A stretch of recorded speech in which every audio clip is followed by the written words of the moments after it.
महाराष्ट्र की राजनीति में इस समय जबरदस्त उठापटक चल रही है। राष्ट्रवादी कांग्रेस पार्टी यानी एनसीपी इस वक्त दो फाड़ नजर आ रही है।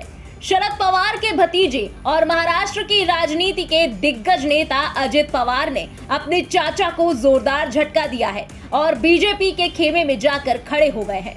अजित ने दावा किया है कि एनसीपी के 40 विधायक उनके साथ हैं, लेकिन फिलहाल सिर्फ 9 विधायक ही नजर आ रहे हैं।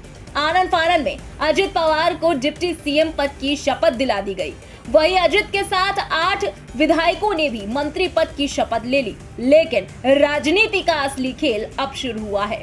अजित ने शरद पवार के साथ बगावत तो कर दी, लेकिन अब वो बुरे फंसते नजर आ रहे हैं।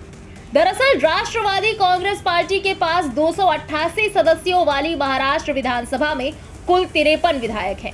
अब दल बदल विरोधी कानून से बचने के लिए अजित पवार और उनके गुट को कम से कम 36 विधायकों का समर्थन चाहिए होगा, लेकिन नजर सिर्फ 9 विधायक ही आ रहे हैं। वहीं महाराष्ट्र के सतारा में अजित के बड़े खेल से पहले ही शरद पवार ने अपनी ताकत का प्रदर्शन कर दिया है। समर्थकों की भारी भीड़ के साथ शरद पवार अजित पवार के गेम को पलटने की तैयारी कर चुके हैं। वहीं कुछ समय पहले शिवसेना में भी इसी तरह का माहौल बना था, जब एकनाथ शिंदे शिवसेना के 40 विधायकों को लेकर एनडीए में शामिल हो गए थे और उनको बीजेपी ने मुख्यमंत्री बना दिया था। और खुद पिछली बार के मुख्यमंत्री और बीजेपी नेता देवेंद्र फडणवीस उप मुख्यमंत्री की कुर्सी पर बैठ गए थे। एकनाथ शिंदे ने न सिर्फ शिवसेना के विधायक तोड़े थे, बल्कि शिवसेना का चुनाव चिन्ह धनुष बाण भी उनको मिल गया था। अब जब एक बार फिर से महाराष्ट्र की राजनीति में जोड़ तोड़ की तस्वीरें सामने आ रही हैं, तो शिवसेना उद्धव गुट के सांसद संजय राउत ने बड़ा बयान दे दिया है। संजय राउत ने कहा कि आज मैं कैमरे के सामने कह रहा हूं कि महाराष्ट्र के मुख्यमंत्री एकनाथ शिंदे और 16 विधायक अयोग्य घोषित होने जा रहे हैं। मुख्यमंत्री पद से एकनाथ शिंदे को हटाया जा सकता है और अजित पवार की ताजपोशी हो सकती है। महाराष्ट्र की जनता हमारे साथ है और साथ रहेगी।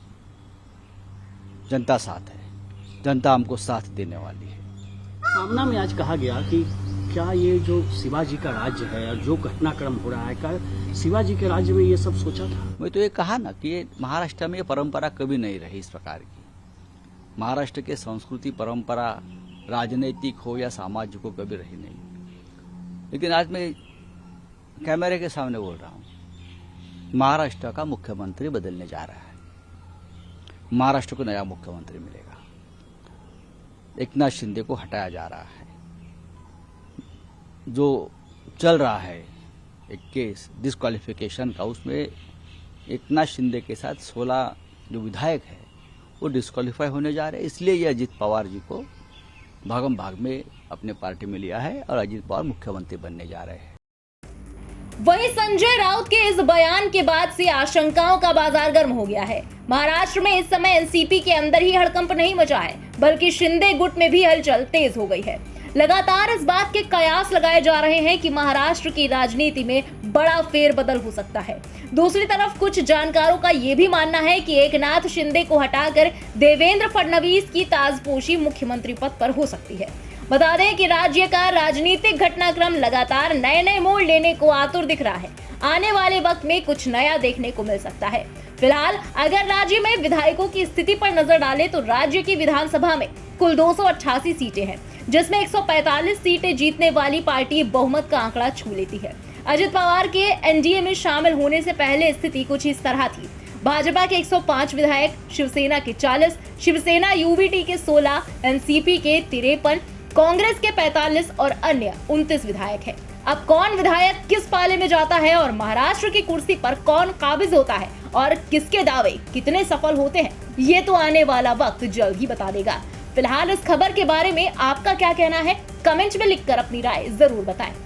देश और दुनिया की बाकी बड़ी और अहम खबरों के लिए सब्सक्राइब करें इंडिया पब्लिक खबर के यूट्यूब चैनल को और बेल आइकन दबाना बिल्कुल ना भूलें।